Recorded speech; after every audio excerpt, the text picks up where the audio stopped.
Ladies and gentlemen, this is Vizag Satya. ఇప్పుడే OG movie చూసాము. ఓజాస్ గంభీర్. అసలు ఎలా ఉందంటే ఒక ఛత్రపతి శివాజీ, ఒక రాణి రుద్రమదేవి, ఒక ఝాన్సీ లక్ష్మీబాయి లాగా నరుకుడే.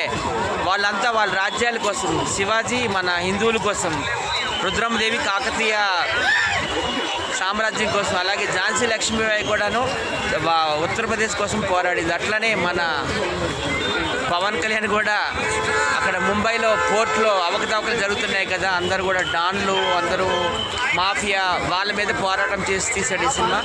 చాలా బాగుంది. మనందరూ తెలుసు ముంబైలో దావూద్ ఇబ్రహీం, అబూ సలీం, చోటా రాజన్ వాళ్ళందరూ ముంబైని నాశనం చేశారు మాఫియాల ద్వారా.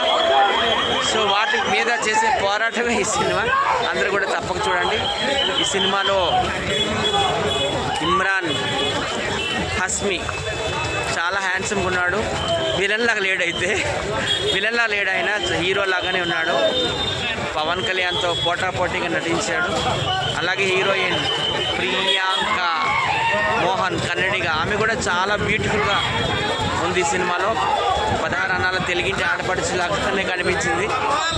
అలాగే ప్రకాష్ రాజ్, వీళ్ళందరూ కూడా బాగానే యాక్ట్ చేశారండి.